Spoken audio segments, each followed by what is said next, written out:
दोस्तों, life and more के YouTube channel में आपका स्वागत है। आज हमारे साथ है एक जाने माने बहुचर्चित ऑथर बालेंदु द्विवेदी जी। बालेंदु जी गोरखपुर के ब्रह्मपुर गांव को बिलोंग करते हैं और एक बहुआयामी रचनाकार हैं।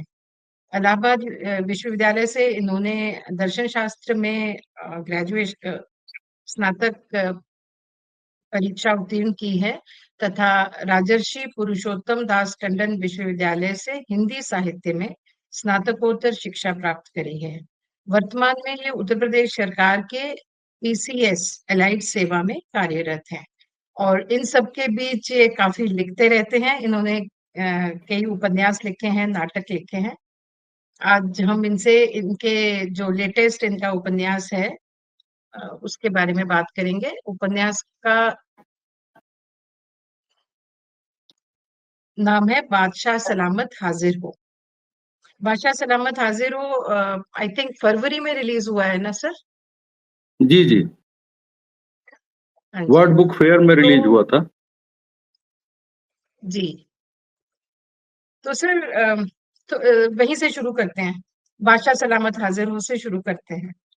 जी जी बिल्कुल। थोड़ा इसके बारे में बताइए। आपने एक्चुअली तो ये जो टाइटल है ये भी बहुत कैची है, तो जी कैसे आपने इस उपन्यास के बारे में सोचा, और थोड़ा सा इस उपन्यास के बारे में भी बताइए।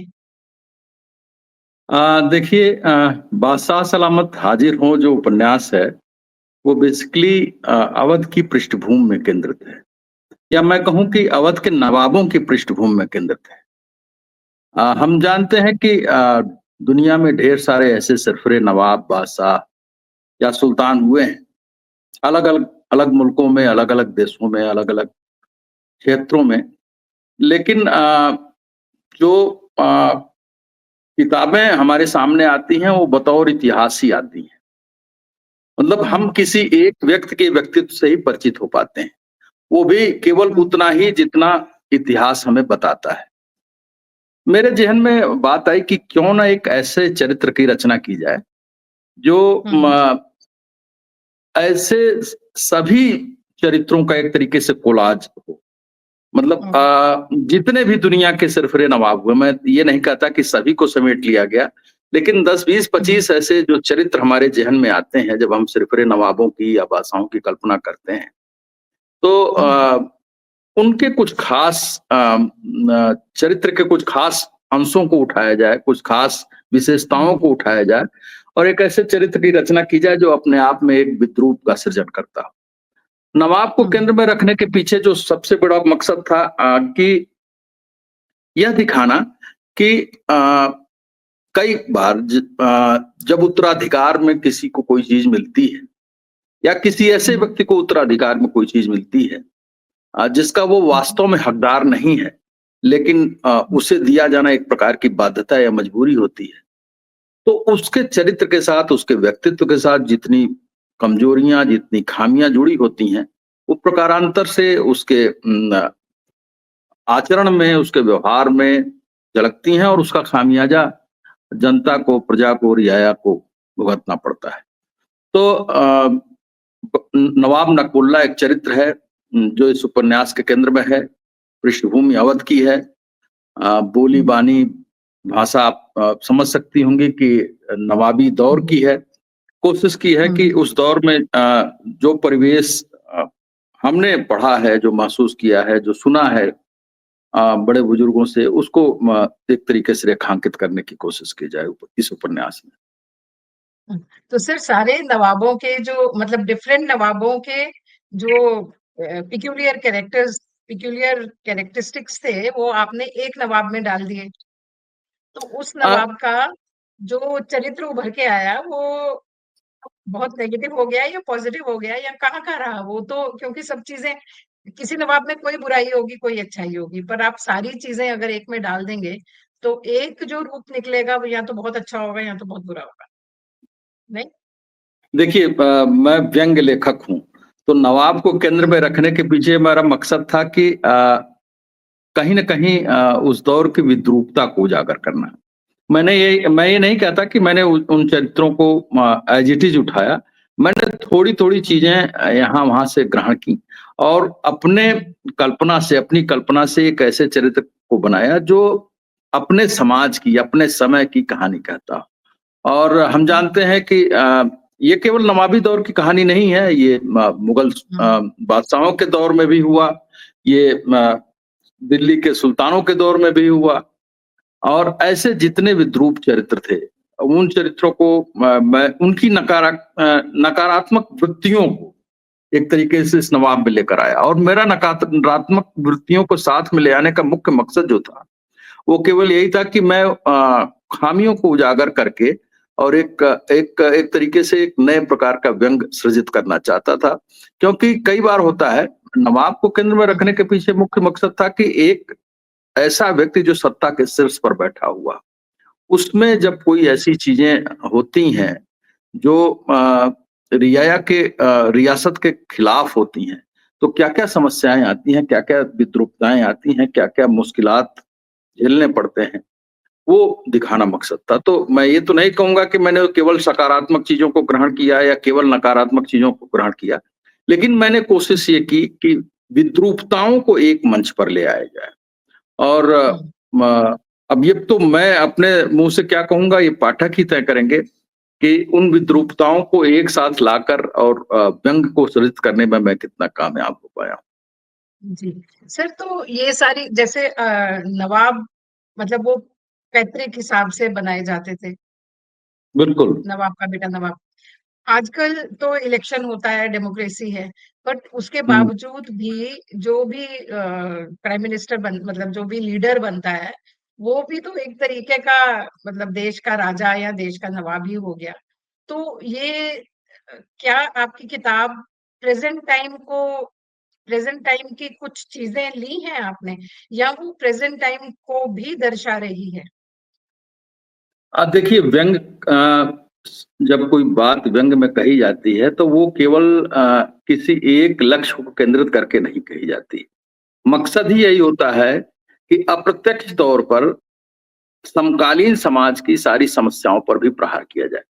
नवाब को केंद्र में लाने का मकसद हमें नवाबी के दौर की कहानी नहीं कहनी थी। हमें तो आज हुँ, के दौर में जो ऐसे तमाम लोग जो सत्ता पर काबिज हैं, जो जो हुँ, कहने के लिए तो किसी लोकतांत्रिक देश में रहते हैं, लोकतांत्रिक तरीके से चुनकर आते हैं, लेकिन हुँ, अप्रत्यक्ष तौर पर वहाँ भी वही उत्तराधिकार वाली बात देखने को मिलती हुँ, है।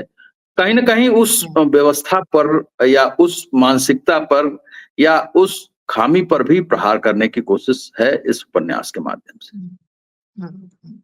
तो सर ये उपन्यास आपको कितना समय लगा इस उपन्यास को लिखने के लिए?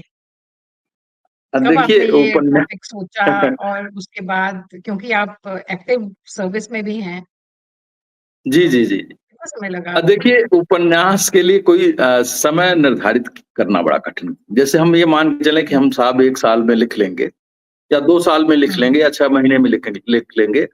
मेरा मानना है कि किसी भी उपन्यास के लिए, क्योंकि उपन्यास एक बहुत बड़ी विधा है। मेरे ख्याल में सबसे बड़ी विधा है। हुँ, एक बहुत बड़ा हुँ, कैनवास होता है उसका।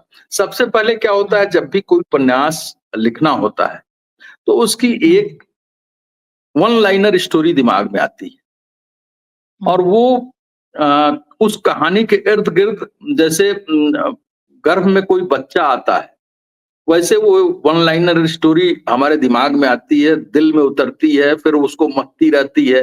ये प्रक्रिया लगभग महीनों चलती है, मैं तो कहता हूँ सालों चलती है। अब हुँ, मैं बताऊँ कि मैंने इस उपन्यास को लिखने में लगभग 4 वर्ष का समय लिया। लेकिन 2 वर्ष केवल उस कथा सूत्र जो एक लाइन की जो कथा मेरे दिमाग में पौंधी, उसके हुँ, इर्द-गिर्द ताना-बाने बुनने में मुझे लगा। उसके हुँ, आस-पास के परिवेश कैसे रखना है, चरित्रों को कैसे हुँ, गठित करना है, भाषा हुँ, कैसी रखनी है। इसके बाद फिर वो वक़्त आया, क्योंकि मैं कोई सिद्धहस्त व्यक्ति तो हूँ नहीं कि मैंने उस ज़माने को देखा हो। मुझे कुछ भी मालूम नहीं था, तो मैंने किताबें पढ़नी शुरू की। आपको विश्वास नहीं होगा, मैंने लगभग अवध पर लिखी गई लगभग 100 किताबों का अध्ययन किया। हुँ, और वो आप ओके। चाहे देखें, पीछे वो मेरे किताबें दिख रही हैं, वो रैक में लगी हुई हैं, अभी भी मैंने उनको सजा कर हुँ, रखा हुआ है। वो हुँ, किताबें हुँ, ऐसी हैं जो कहीं न कहीं से हुँ, जहाँ कहीं मैं उपन्यास लिखते समय अटकता था या कहीं कहानी हुँ, जाकर रुक जाती थी या लगता था कि यार ये बड़ा पंगा हो गया, ये तो मेरे समझ से बाहर का विषय था और मुझे इसे नहीं छूना हुँ, चाहिए था, क्योंकि मेरी जो शैली हुँ, रही है वो दूसरे ढंग की रही है। शैली से हुँ, मतलब हुँ, जिस भाषा और जिस परिवेश को मैं लेकर अभी तक अपने पूर्व के 2 उपन्यासों में रचता आया था। तो हुँ, कई बार यह अफ़सोस भी होता था और खीज भी होती थी कि क्या मैं इसको पूरा कर पाऊँगा कि नहीं? पूरा हुँ, अगर कर हुँ, पाया तो इस विषय के साथ न्याय कर पाऊँगा कि नहीं? अगर दोनों हुँ, कर पाया और अपने को संतुष्ट कर पाया तो क्या पाठक वर्ग में यह किताब जगह बना पाएगी या नहीं? तो ढेर सारे हुँ, मुश्किलात और सवालात से जूझते हुए लगभग 4 वर्षों में ये हुँ, रचना पूरी हुई। तो ये एक हुँ, लंबी प्रक्रिया है, दुर्धर्ष प्रक्रिया है, इससे गुजरने में एक लंबा वक़्त लगता है। सबसे पहले कोई विषय दिमाग में हुँ, आता है, उसको पचाते हैं, गलाते हैं, तोड़ते हैं, मरोड़ते हैं। हुँ, अ, पढ़ना पड़ता है, अपनी ही लिखी चीज़ों से असहमति व्यक्त करनी पड़ती है, फिर उसको खारिज करते हैं, फिर उसको जो नई हुँ, चीज़ें जोड़ते हैं, फिर एक तारतम्य बनाना पड़ता है क्योंकि उपन्यास कोई 10-5 पेज की रचना नहीं है, उपन्यास लगभग 300 पृष्ठ हुँ, की रचना होती है। तो हमें ये भी देखना हुँ, होता है कि जो कहानी का जो फ्लो है, चरित्रों का जो फ्लो है, घटनाओं का जो हुँ, उतार-चढ़ाव है और हुँ, उस देश काल परिस्थिति के अनुसार जो भाषा है, जैसे इसमें हुँ, तवाइफों का भी ज़िक्र है क्योंकि नवाब है तो हुँ, तवाइफें आएँगी ही आएँगी। एक ठग है उसका भी हुँ, ज़िक्र है। एक हुँ, राजा है जो पैरेलल उसी से विद्रोह करके जिसने अपनी राज्य सत्ता स्थापित की। तो उन हुँ, सभी हुँ, चरित्रों को, उनके आपसी अंतर संघर्षों को और सबको हुँ, एक सूत्र में बाँध कर और 300 पृष्ठ तक उसका निर्वाह करना एक बड़ा चुनौतीपूर्ण काम होता है और मेरे लिहाज से ये काफ़ी समय साध्य है। मैं तो इस काम में लगभग 3 से 4 साल हर किताब में लगा पाता हूँ, तब जाके कोई रचना मुकम्मल होती है। हाँ, हाँ। तो आपके लिए वो ज़्यादा भी टाइम कंज्यूमिंग होगा क्योंकि आप सर्विस में हैं। तो आप जी, सर्विस जी। में रहते हुए इतना समय कैसे निकाल पाते हैं लिखने के लिए? बिकॉज़ लिखना भी तो बहुत डेडिकेशन माँगता है। अ मुझे लगता है कि मैं लिखता हूँ इसलिए मैं ज़्यादा ऊर्जावान रहता हूँ अपनी नौकरी के दौरान। बजाय इसके कि उसके बाद कैसे समय निकाल पाता हूँ, मुझे लगता है कि मेरे दिन की शुरुआत सुबह मेरी लेखन से होती है, भले वो आधे घंटे हो, 1 घंटे नहीं लिखता हूँ तो कुछ पढ़ रहा होता हूँ, कुछ पढ़ रहा होता हूँ, कुछ सोच रहा होता हूँ। तो वो अंदर जो एक आत्मा को जो एक संतुष्टि मिलती है, वो मेरे पूरे हुँ, दिन भर के नौकरी में मेरी ऊर्जा का काम करती है। फिर इसके बाद जब मैं हुँ, लौटता हूँ, तो कई बार ऐसा होता है कि मन में रहता है कि घर पहुँच के कुछ लिखूँगा या पढ़ूँगा या कुछ बुनूँगा। लेकिन हुँ, थकावट के कारण वो नहीं हो पाता। लेकिन क्या है कि वो एक ऊर्जा की निरंतरता एक दिन से दूसरे दिन से तीसरे दिन और फिर इस तरीके से महीनों, सालों चलती रहती है और उस ऊर्जा के कारण मेरी नौकरी में भी ऊर्जा बनी रहती है और उस नौकरी के दौरान जो ऊर्जा बनी रहती है, फिर मैं जब लेखनी की हुँ, तरफ आता हूँ, तो ऊर्जा हुँ, मुझे मिलती है। तो दोनों एक-दूसरे को ऊर्जा देने के का काम करते हैं। मुझे लगता नहीं कि दोनों में कोई विरोध है, कोई अंतर्द्वंद है या कोई संघर्ष है। हुँ। या दोनों एक-दूसरे को बाधित करने की कोशिश करते हैं। जहाँ तक दोनों समय एक का सवाल है पूरक है। समय का सवाल है तो मैं ये मानता हूँ कि एक समय निकालना एक फुल फ्लेज्ड लेखक जो होता है, जो केवल हुँ, लेखन के लिए समर्पित है और एक जो पार्ट टाइम लेखक है मेरे जैसा दोनों में हुँ, एक मुश्किल तो होती है, लेकिन फिर भी मुझे उसमें आनंद आता है और मैं अपने लिए कोई समय सीमा बनाकर या समय टाइमलाइन बनाकर नहीं चलता कि साहब मुझे इसको 6 महीने में पूरा कर देना है या इस साल तक मुझे या हुँ, अगले वर्ष तक मुझे किताब ले ही आनी है। मुझे लगता है कि हुँ, हुँ, रचना अपनी पूर्णता स्वयं प्राप्त करती है। इसलिए रचना जितना समय माँगे, उसको उतना वक़्त दिया जाना चाहिए। हर लेखक का अपना एक अलग स्टाइल होता है। कुछ लोग बहुत तेज़ हुँ, लिखते हैं, कुछ लोग पूरी ज़िंदगी हुँ, में 2-3 किताबें लिख पाते हैं। मेरा काम हुँ, केवल ये है कि जो भी लिखूँ पहले मुझे संतुष्टि मिले, मेरे पाठकों को संतुष्टि मिले। हुँ, संख्या भले कम हो, लेकिन किताबों की गुणवत्ता बनी रहे। और यही सबसे बड़ा संतोष एक लेखक का होना चाहिए और मुझे इसमें संतोष मिलता है। हुँ, हुँ। तो इस किताब से, क्योंकि ये फ़रवरी में रिलीज़ हो गई थी, अभी 2 महीने हो गए हैं, कैसा आपको रिस्पॉन्स मिला है पाठकों का? देखिए, जब मेरी पहली किताब आई थी तो मुझे कोई जानता नहीं था, हुँ, तो वो मेरे लिए एक बड़ा हुँ, चुनौतीपूर्ण समय था, क्योंकि मुझे हुँ, अपना एक पाठक वर्ग तैयार करना था। मुझे बताना था कि मैं बिल्कुल। भी लिखता हूँ, मैं भी लेखक हूँ, एक बार आज़माइए, जैसे दुकान पर बोर्ड लगा होता है कि एक बार सेवा का अवसर ज़रूर दें। वैसे नए हाँ लेखक के जी। सामने संकट होता है कि वो पाठकों तक पहुँचाने की का संकट रहता है। वहाँ हुँ, जो मेरी जर्नी शुरू हुई, मेरा सौभाग्य था, किताब की जो संरचना थी, किताब की जो मार्केटिंग थी पब्लिशर द्वारा और मेरे हुँ, द्वारा, वहाँ वो लोगों तक पहुँची और जब लोगों ने उसको पढ़ा, तो एक एक हुँ, हुँ, छोटा ही सही लेकिन मेरे मेरा एक पाठक वर्ग तैयार हुआ। वाया हुँ, फुर्सतगंज जब रचना आई तो उसमें थोड़ा ज़रूर और इज़ाफ़ा हुआ और हुँ, बादशाह सलामत हाज़िर हों तक मुझे उस पहचान का संकट नहीं था या मुझे किसी को यह बताने की ज़रूरत नहीं थी कि साहब मैं भी लिखता हूँ और एक बार हुँ, मुझे पढ़िए, हुँ, क्या पता आपको अच्छा हुँ, लगे। मैं आश्वस्त था हुँ, कि मेरा जो हुँ, पाठक वर्ग है वो हुँ, मुझे पसंद करता है। मैं जो लिखता हूँ या मैं जो लिख रहा हूँ या मैंने जो लिखा है, उन्हें वो पसंद हुँ, आएगा और इसके विस्तारीकरण की दिशा में जाना था तो वो एक स्वतः स्फूर्त प्रक्रिया है। मुझे अलग से कोई इसके लिए कोशिश नहीं करनी पड़ती है। अ ओके। अ, अभी तक जो इस किताब का जो रिस्पॉन्स है वो मेरी दोनों किताबों से भी बेहतर रहा है। और हुँ, इसके मंचन की दिशा में भी 2-3 नाट्य निर्देशकों ने मुझसे संपर्क किया है। इसका नाट्य अच्छा, रूपांतरण माँगा है। दिल्ली, मुंबई, ओके। अ, इलाहाबाद और लखनऊ 4 जगहों पर मुझे लगता है कि आगामी 3-4 महीने में इसके नाट्य रूपांतरण शुरू होंगे। और हुँ, इसके हुँ, उर्दू और अंग्रेजी अनुवाद पर भी काम शुरू हुआ है। तो मुझे लगता है कि एक लेखक के लिए इससे बड़ा संतोष क्या हो सकता है कि हुँ, उपन्यास से निकलकर वो नाटक तक जाए और एक भाषा से हुँ, निकलकर दूसरी और तीसरी भाषा और चौथी भाषा तक के माध्यम से लोगों तक हुँ, पहुंचे।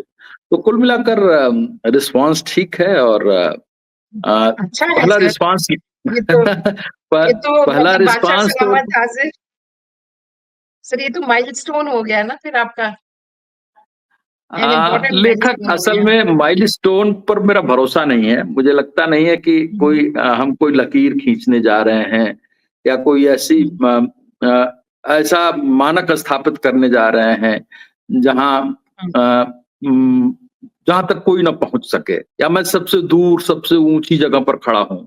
मुझे तो लगता है कि हुँ, हर लेखक के लिए वह स्वयं सबसे हुँ, बड़ी चुनौती है। जब आप कुछ हुँ, अच्छा रच रहे होते हैं या जब आपके पाठकों का अब आपके प्रति एक विश्वास जगता है, तो आप स्वयं हुँ, के लिए एक बड़ी चुनौती बनकर उभरते हैं। फिर आपके सामने संकट होता है कि आप आगे जो कुछ रच रहे हैं या रचेंगे, वो कम से कम उस स्तर का हो जो आपने पिछला रचा है या आपके हुँ, पाठकों ने आपके प्रति जो विश्वास दिखाया है, जो उम्मीदें जगाई हैं आपने अपने पाठकों के मन में, कम से कम उसको बरकरार रखें। तो मेरे लिए इस किताब के लिए सबसे बड़ा संकट ये था कि मैं बिल्कुल नई दिशा में आगे बढ़ रहा था। मदारीपुर जंक्शन और वाया फुर्सतगंज ग्रामीण जीवन हुँ, के व्यंग्यात्मक उपन्यास थे। उसमें लोग उस लोक को छोड़कर एक दूसरे दूसरे लोक में शिफ्ट करना और उस लोक को एज़ इट इज़ जैसा वो लोक रहा होगा, उभारना, उतारना, उकेरना और लोगों के मन में उस भाव या बिंब को पैदा करना, ये मेरे लिए बड़ा हुँ, चुनौतीपूर्ण काम था और इसी को मैं अपनी सफलता मानता हूँ कि मैं इस काम में कामयाब हो पाया, मैं उसको मुकम्मल कर पाया। एक ऐसा दृश्य, एक ऐसा फलक, एक ऐसा कैनवास गढ़ पाया, जो मेरा देखा हुआ नहीं था, मेरा महसूस किया हुआ नहीं था, सुना हुआ हुँ, भी नहीं था, केवल पढ़ा हुआ था। और केवल पढ़ हुँ, के आप अपने भीतर एक ऐसी कल्पनाशीलता के माध्यम से एक ऐसा संसार रचते हो, जो हुँ, बाकियों को भी उस संसार के करीब ले जाता हो या ले जाने की क्षमता रखता हो। तो यही हुँ, सबसे बड़ी कामयाबी है, यही सबसे बड़ा माइलस्टोन है और यही एक लेखक की सबसे बड़ी सफलता है। True, true. तो सर आप सटायर ही आपने क्यों चुना है अपने लेखन के लिए? व्यंग क्यों चुना? अ, मुझे लगता है कि ये सवाल थोड़ा उल्टा है। मैं हर बार हाँ, इसका शायद यही जवाब देना पसंद करता हूँ और मेरे ख्याल में ऐसा ही है। हम्म, लेखक हम्म, को स्वतंत्रता नहीं है कि वह किसी विधा का चुनाव कर सके। लगता ज़रूर है कि म हम्म, सामने वाले को ऐसा लगता होगा, पाठकों को खासकर लगता होगा, समीक्षकों को लगता होगा या जो दोनों हम्म, नहीं है, तीसरे वर्ग से आते हैं, उनको लगता होगा कि यार ये कविता लिख रहा है। लेखक की मजबूरी है कि वो कविता लिखे। लेखक हम्म, की मजबूरी है कि वो कहानी लिखे। कोई लेखक इतना स्वतंत्र नहीं है कि वो जब चाहे एक विधा से दूसरी विधा में शिफ्ट कर सके। और ऐसी मजबूरी क्यों है, बाध्यता क्यों है, उसके पीछे उसके बचपन से लेकर और उसके कैशोर वय, उसकी जब युवावस्था तक के जितने भी उसके व्यक्तित्व के निर्माण में जिन भी तत्वों का हाथ होता है, उन हम्म, तत्वों से उसके व्यक्तित्व का, उसकी मानसिक संरचना का जो निर्माण होता है, वो तत्व या उसकी वो मानसिक संरचना ऐसे ही विषयों को ग्रहण करती है। जैसे मैं बहुत भावुक मिजाज किस्म का आदमी होता, हम्म, अ, तो हो सकता है कि मैं कवि होता। हम्म, अ, मैं इस बात को शेक्सपियर के हवाले से कहना चाहूंगा। शेक्सपियर कहता था, the lunatic, the hmm, lover and the poet, तीनों संवेदना के स्तर पर एक होते हैं। मतलब तीनों में जो संवेदना का उबाल होता है वो बहुत उच्चतम स्तर पर होता है। उपन्यासकार होने के लिए थोड़ा ठहराव चाहिए, कहानीकार होने के लिए हम्म, थोड़ा ठहराव चाहिए, भावनाओं पर नियंत्रण चाहिए। और हम्म, व्यंग उपन्यासकार होने के लिए उस ठहराव के साथ साथ आपके पास विद्वताओं को देखने, समझने, परखने, विश्लेषित करने की क्षमता होनी चाहिए। और यही मैं कहता हम्म, हूं कि लेखक विधाओं के चुनाव में स्वतंत्र नहीं है, बल्कि बाध्य है। क्यों? क्योंकि जो देखने, समझने, परखने और विश्लेषित करने की जो क्षमता है वो एक दिन में नहीं आती। हम जाने हम्म, अनजाने बचपन से लेकर प्रौढ़ावस्था तक उस क्षमता का निरंतर विकास कर रहे होते हैं, या हमारा हम्म, व्यक्तित्व उन परिस्थितियों के दबाव में निरंतर ऐसा विकसित होता जाता है कि हमारी जहनी, हमारी कुंद बुद्धि, हमारा मिजाज, हमारी मानसिक संरचना उन विषयों को व्यंग के ही माध्यम से पकड़ने में अपने को सक्षम पाती है। तो जो जैसे आपने कहा, और भी ढेर सारे मेरे समीक्षक दोस्त पूछते हैं कि साहब आप व्यंग ही क्यों लिखते हैं? मुझे लगता है कि मैं व्यंग में ही अपने को सहज पाता हूँ।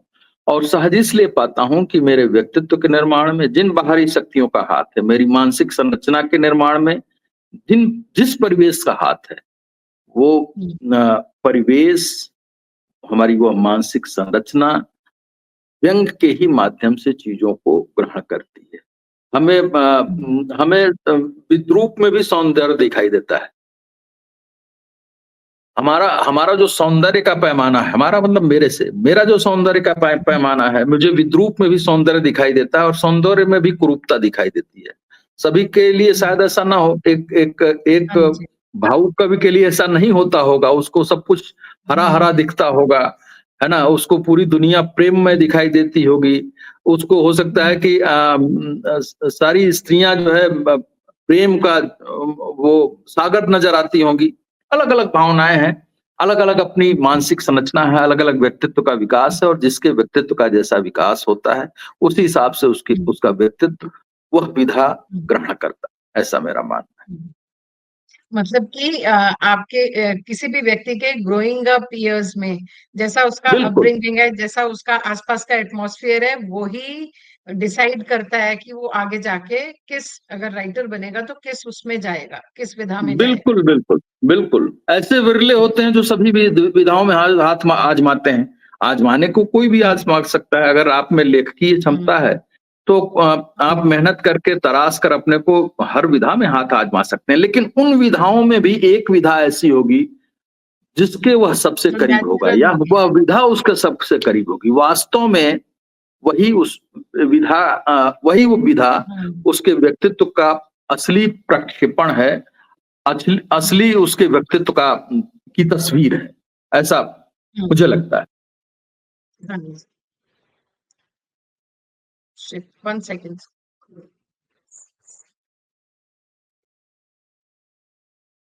हाँ जी।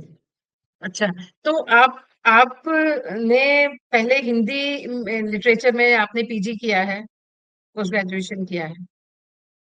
उसके बाद आप पीसीएस में आ गए।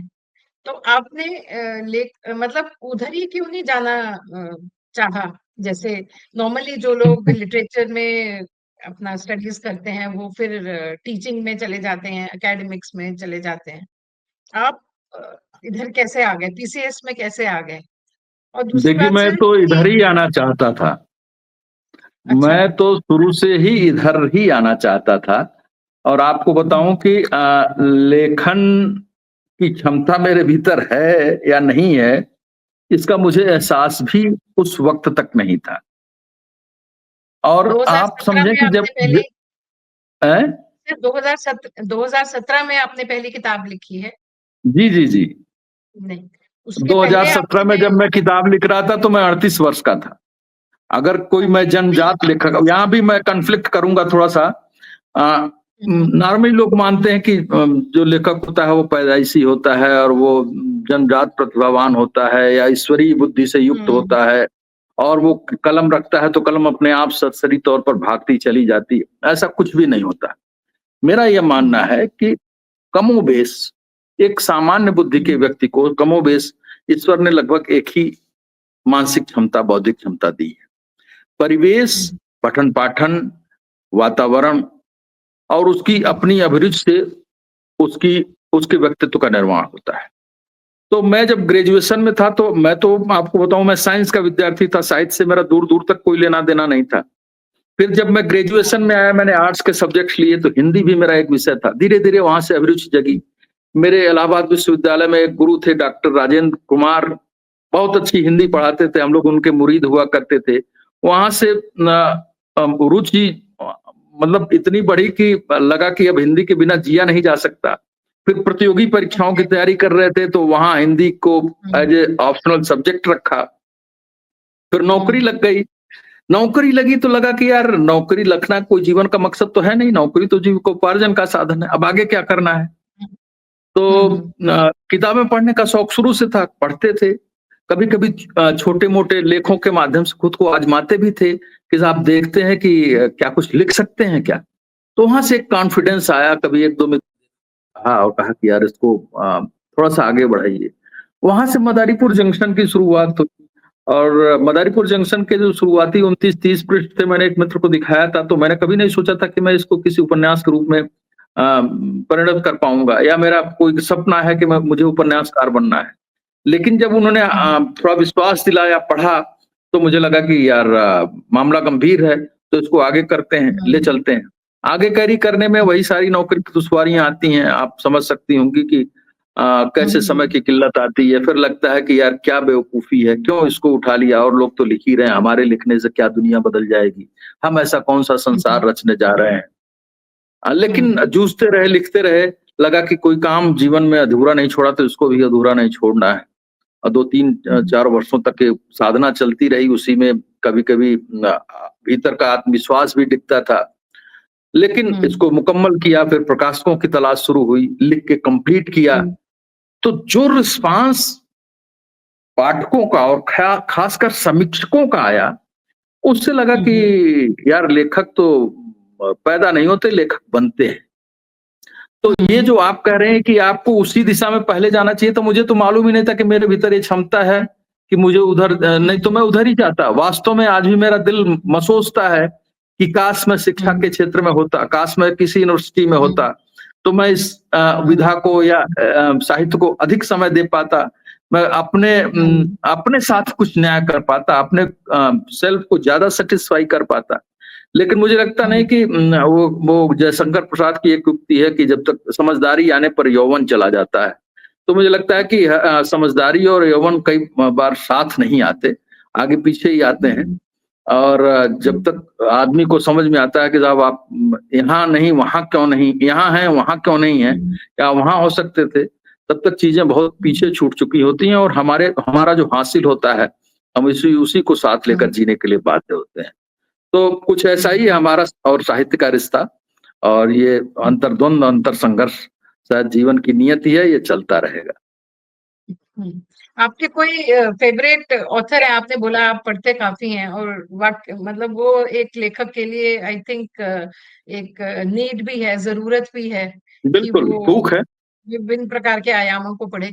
आपका कोई फ़ेवरेट ऑथर है?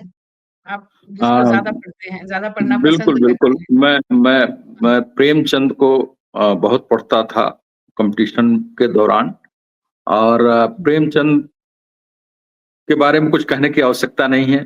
मेरे ख्याल में न केवल हिंदुस्तान में, न केवल हिंदुस्तान की दूसरी हुँ, भाषाओं में, बल्कि पूरी दुनिया हुँ, में प्रेमचंद से बड़ा लेखक हुँ, इसलिए नहीं कि उनके पास साहित्यिक भाषा बहुत वो थी, इसलिए क्योंकि उन्होंने ग्रामीण भारत का जो यथार्थ, जो हुँ, अपनी कहानियों, अपने उपन्यासों के माध्यम से उकेरने की कोशिश की है, वैसा हुँ, यथार्थ पूरी दुनिया के किसी भी साहित्यकार के बूते की बात नहीं है। प्रेमचंद में व्यंग भी है, हालांकि वो खालिश हुँ, व्यंग नहीं है, वो बीच बीच में आता है। कबीर मेरे बहुत प्रिय रचनाकार हैं, निराला मेरे बहुत प्रिय रचनाकार हैं। अ, हुँ, उर्दू में मंटो को मैं बहुत पसंद करता हूँ। उपन्यासकारों में श्रीलाल शुक्ल को मैं बहुत पसंद करता हूँ, काशीनाथ सिंह को बहुत हुँ, पसंद करता हूँ, और हुँ, इसके अलावा हरिशंकर परसाई, शरद जोशी जैसे लोग, हुँ, ढेर सारे ऐसे व्यंग्यकार हैं जिनसे रोज ही कुछ न कुछ सीखता हूँ, रोज ही कुछ न कुछ हुँ, ग्रहण करने की कोशिश करता हूँ। ये सभी रचनाकार मेरे मेरे लेखकीय जीवन के एक तरीके से खुराक हैं, भूख हैं, और बिना हुँ, इनको पढ़े, देखे, समझे, महसूस किए जीवन का कोई दिन आगे अगले दिन के लिए नहीं बढ़ता है। Okay, okay. सर आपने अभी प्रकाशकों की बात करी थी जब आपने पहला अपना उपन्यास लिखा। तो हुँ। प्रकाशकों को ढूँढने में, उनको अप्रोच करने में अपनी किताब के साथ और फिर उनको सैटिस्फाई भी करने में कि ये किताब अच्छी है, आप इसे छापिए। कैसा आपका अनुभव रहा? बिकॉज़ बहुत सारे लेखक बोलते हैं कि न्यू ऑथर्स जब होते हैं, फर्स्ट टाइम ऑथर्स होते हैं, तो उनका एक्सपीरियंस बहुत अच्छा नहीं रहता। आपका कैसा रहा? अ,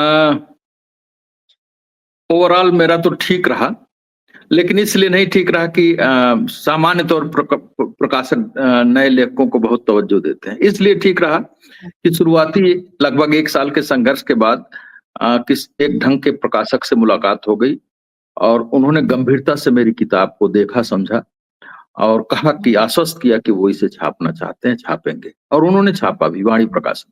लेकिन सामान्य तौर पर हुँ, नए लेखकों के साथ संकट होता है। एक तो प्रकाशकों के यहाँ जो लेखकों की जो फौज है, वो बहुत बड़ी संख्या में प्रहार करती है, अटैक करती है कि आप हमें छापिए। तो प्रकाशकों के पास कोई ऐसा स्क्रीनिंग का कोई सिस्टम नहीं है जिसमें वो अ, निकाल सकें कि साहब ये लेखक अच्छा है, ये लेखक अच्छा है। उनके पास भी एक लिमिट है कि वो साल में 200 किताबें छापेंगे, तो दो पूरे हिंदुस्तान के हिंदी पट्टी में 200 किताबों में लगभग 150 या 180 तो ऐसे लेखक होते हैं जो पहले से लिख रहे हैं, तो 20 ऐसे लेखक हो सकते हैं अ, जिनको उन्हें नए लोगों को छापना होता है। उसमें फिर उनको चयनित करना, वो ढेर सारे पूर्वाग्रह उनके ढेर ढेर सारे हुँ, अपने तरीके हैं उनके, हुँ, कौन वहाँ तक पहुँच पाता है और कौन उस परीक्षा में अंतिम रूप से सफल होता है, कहा नहीं जा सकता है। मेरा जो उपन्यास था मदारीपुर जंक्शन, हुँ, जब मैंने पहली बार भेजा तो अ, सभी बड़े प्रकाशकों को भेजा, मेल किया, मैसेज किया कि साहब ये हुँ, छपवाना चाहता हूँ। कहीं से प्रॉपर रिस्पॉन्स नहीं आया। तो मुझे तो सामान्य तौर पर मान लेना चाहिए था कि साहब नए लेखकों को बड़े प्रकाशक तवज्जो नहीं देते। हुँ, लेकिन उसी प्रक्रिया में एक मुलाकात अरुण माहेश्वरी जी से हुई, और उन्होंने मेरा हुँ, कंटेंट देखा, मेरे विषय को देखा, अपनी संपादक ओके, मंडली को रिफर किया, वहाँ से सकारात्मक हुँ, जवाब आया।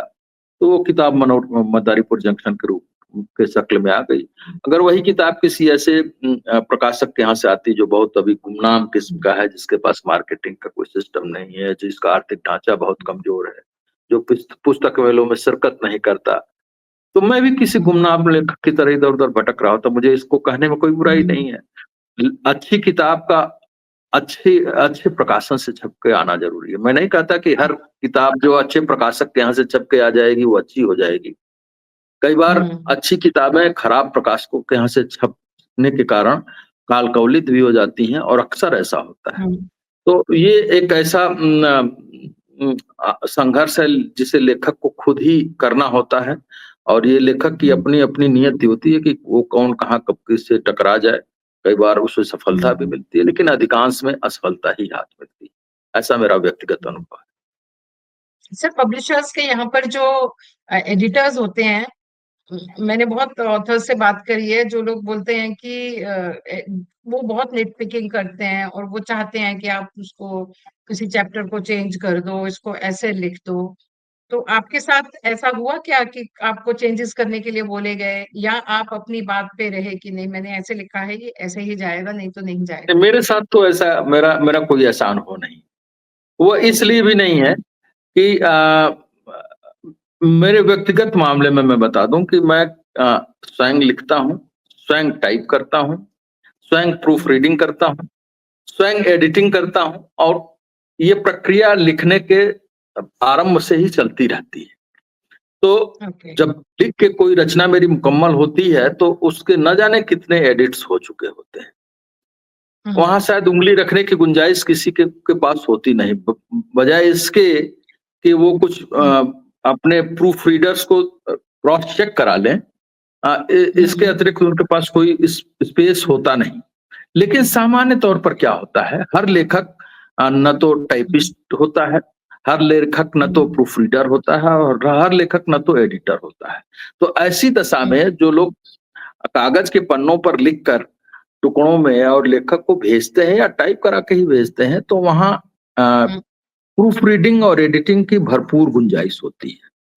और जब हुँ, कोई प्रकाशक किसी लेखक की रचना छापना चाहता है, तो वो केवल उसकी मार्केटिंग नहीं करना चाह रहा है, वो अपनी भी मार्केटिंग कर रहा है। उसको अपना भी मार्केट देखना है कि जब वो कोई किताब हुँ, छपकर अ, पाठक के हाथों तक जाए, तो लोग लेखक को तो कोसें ही कोसें, प्रकाशक को भी कोसें। ऐसी स्थिति उत्पन्न ना हो।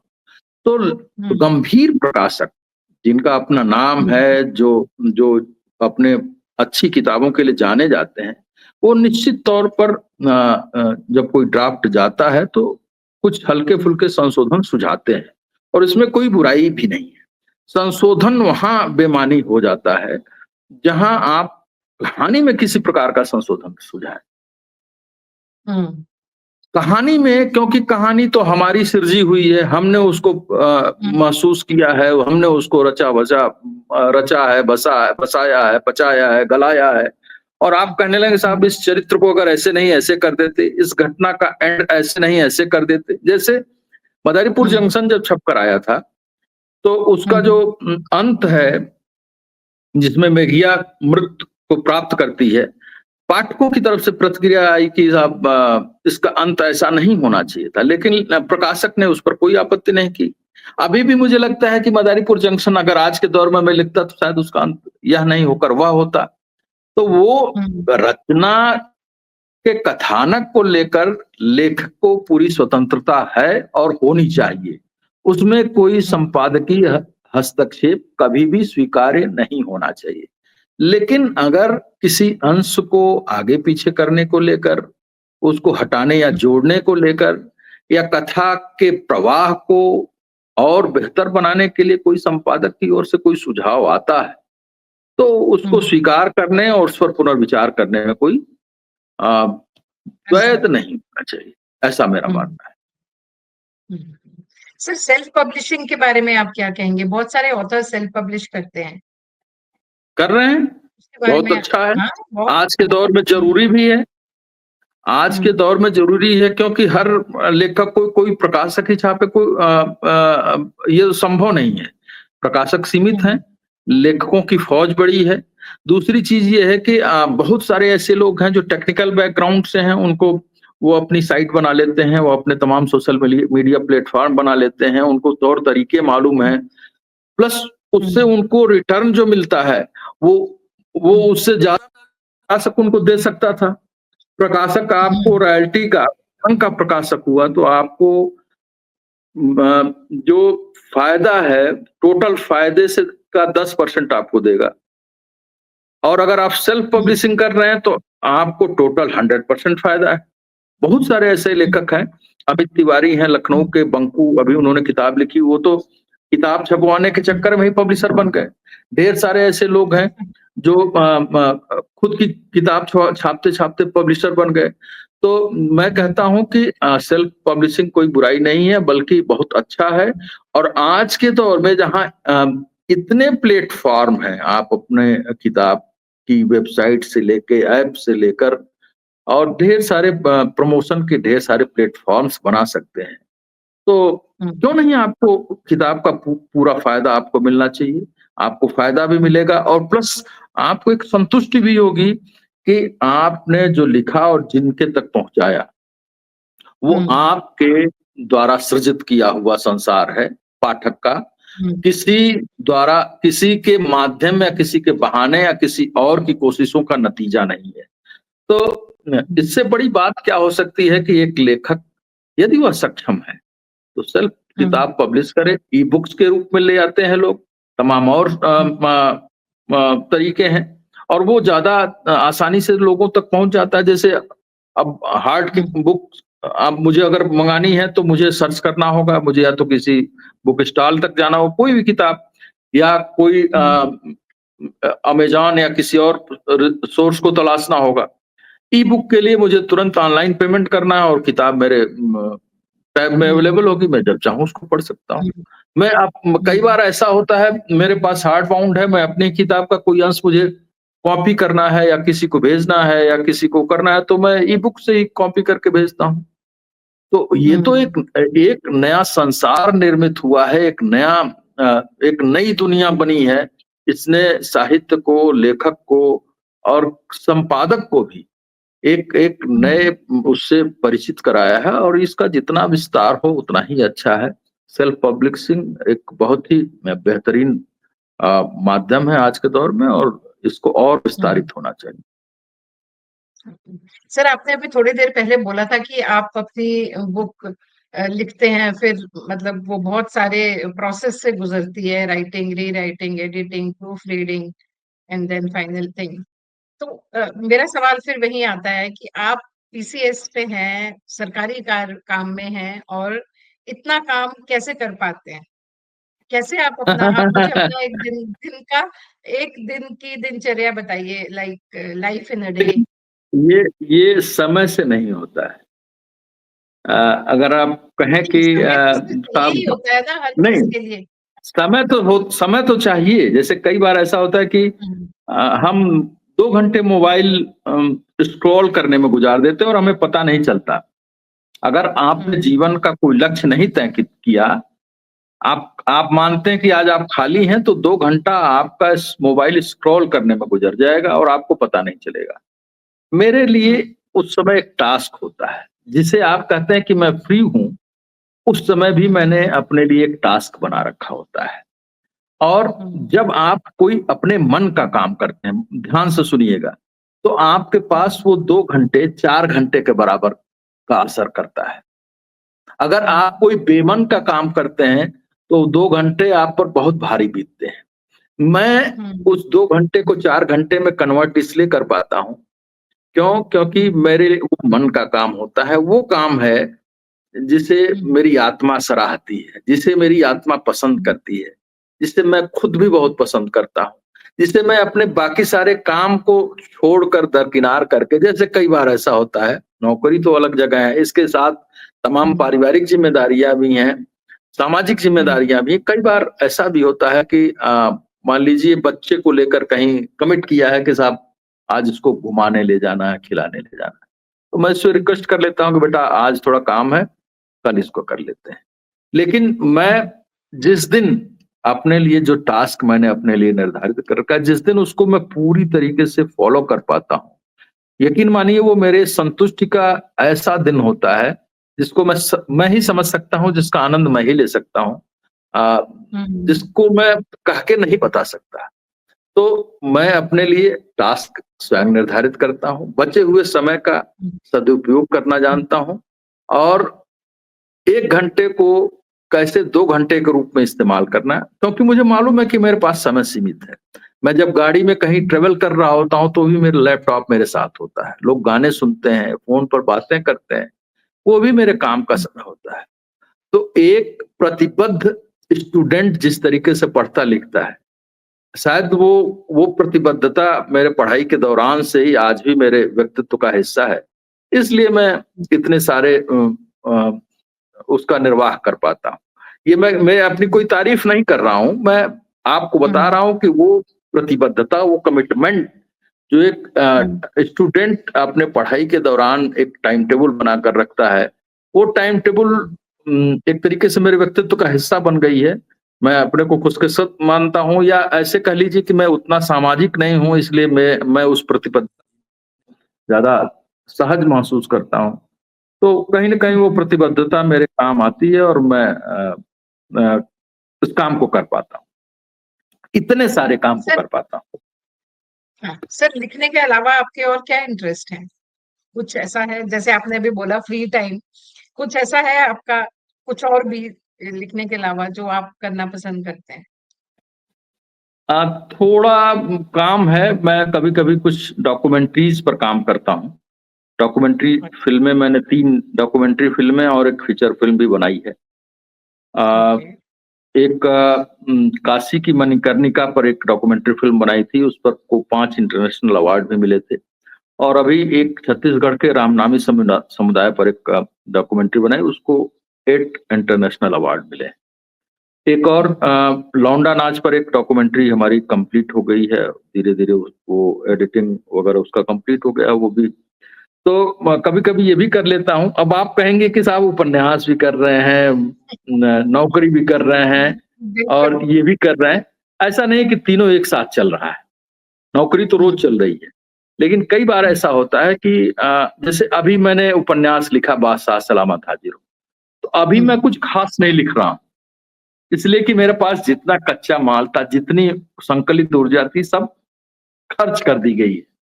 तो अब हाँ, उस गैप को मैं कहीं न कहीं से अपने डॉक्यूमेंट्री क्रिएशन के माध्यम से भरूँगा, जब तक कि कोई हुँ, नया आइडिया, कोई नया प्लॉट, कोई नई स्टोरी, नए उपन्यास के लिए मेरे ज़हन में ना उतर जाए। तो हुँ, मैं अपने जीवन में जो गैप्स हैं, उनको अपने ही हुँ, हुनर के माध्यम से भरने की कोशिश करता हूँ और उसमें खींचतान चलती रहती है, आत्मसंघर्ष चलता रहता है, द्वंद चलता रहता है, हुँ, समय की किल्लत, पैसे की किल्लत, सामाजिक हुँ, प्रतिबद्धताएँ, पारिवारिक हुँ, ज़िम्मेदारियाँ, लेकिन वो उन सब के बीच सामंजस्य मेरा बैठाना ही मेरा धर्म है। एक तरीके से मैं अपने को हुँ, उसी में जीता मरता हूँ, उसी में आनंदित होता हूँ। हाँ। तो सर जैसे बुक का काम आप सारा काम खुद करते हैं, है ना? सारा एक रेडी चीज़ लेकर आप पब्लिशर के पास जाते हैं। डॉक्यूमेंट्री भी आप सारा खुद करते हैं या आपका टीम है कोई? नहीं, नहीं, नहीं। एक देखो मैं हुँ, तो राइटर हूँ तो स्क्रिप्टिंग स्वाभाविक सी बात है कि मैं करता हूँ। हुँ, स्क्रिप्टिंग मेरा है हुँ, वॉइस ओवर कोई थर्ड पर्सन ही करता है। शूट के समय मैं रहता हूँ 2 दिन, 3 दिन, 4 हुँ, दिन जो भी शूट होता है। कुछ हुँ, फुटकर शॉट्स के लिए मैं ऐसा जब समय नहीं रहता तो नहीं भी जाता हूँ, अपने कैमरामैन, डीओपी को भेजता हूँ। हुँ, एडिटर एक फुल टाइम एडिटर होता है। एडिटर के साथ मुझे बैठना पड़ता है क्योंकि कहानी मेरी है, उस कहानी को जिया मैंने है। एडिटर को हुँ, कौन-सा शॉट कहाँ लगाना है, कहाँ जोड़ना है, क्या कट करना है, वो उसके साथ हुँ, जब तक मैं नहीं बैठूँगा तब तक वो जो स्टोरी लाइन है उसके साथ वो दृश्य सटीक नहीं बैठेंगे। बैकग्राउंड हुँ, और बाकी जो छोटे-मोटे और काम होते हैं वो दूसरी टेक्निकल टीम करती है। वहाँ मुख्य काम मेरा इन सभी टीमों के साथ सामंजस्य बिठाना है। हुँ, ठीक है। सर आपने अभी बताया कि आप प्रेज़ेंटली लिख नहीं रहे हैं बट मैं फिर भी आपसे पूछूँगी कि कोई आइडिया है आपके कि मेरी अगली किताब किस हाँ, पर हाँ। हो? नहीं-नहीं आइडिया है और हुँ, एक गाँव की कहानी है चूँकि मैं गाँव से हुँ, हूँ तो मुझे लगता है कि अ, जो भी कहानी है एक सटायर ही है। एक हुँ, एक ऐसे गाँव की कहानी है जिसमें ढेर सारे चिकित्सक हैं। अलग-अलग विधाओं के मसलन कोई आयुर्वेद से है, कोई होम्योपैथ से है, कोई यूनानी से है, कोई झाड़-फूँक वाला है और बीमारी है कि जाने का नाम नहीं ले रही है। हुँ, अब इतना कांसेप्ट मेरे दिमाग में है और ओके। इसी को ड्रा करने की कोशिश कर रहा हूँ कि कैसे कोई नया हुँ, डॉक्टर अ, आएगा, आता है, फिर वो कैसे जूझता हुँ, है और उसमें एक प्रेम कहानी भी और तमाम ऐसी चीज़ें धीरे-धीरे दिमाग में जो चल रही हैं फिलहाल तो इतना ही है। उपन्यास ही होगा। जी, जी, जी, जी। मैं उपन्यास में ही अपने को सहज पाता हूँ। हुँ, उपन्यास ही लिखता हूँ। एक नाटक हुँ, ज़रूर लिखा था, एक कहानी थी उसी को इलैबोरेट किया था एक मंचन के लिए मृत्युभोज नाम से। हुँ, इसके अलावा केवल उपन्यास में ही हाथ आज़माता हूँ। ओके, ठीक है। So thank you so much Balendra ji हमसे बात करने के लिए और इतनी जी, सारी बहुत शुक्रिया। चीज़ें अपने बारे में और हिंदी साहित्य के बारे में बताने के लिए हमें। आपको आपकी आगे की किताबों के लिए बहुत-बहुत शुभकामनाएँ। आप आशा करती हूँ आप यूँ ही लिखते रहेंगे और यूँ ही डॉक्यूमेंट्रीज़ बनाते रहेंगे और अपना जॉब तो है ही, वो तो करते ही रहेंगे। जी, thank you, thank you so thank you. Much. Thank नमस्ते। यू।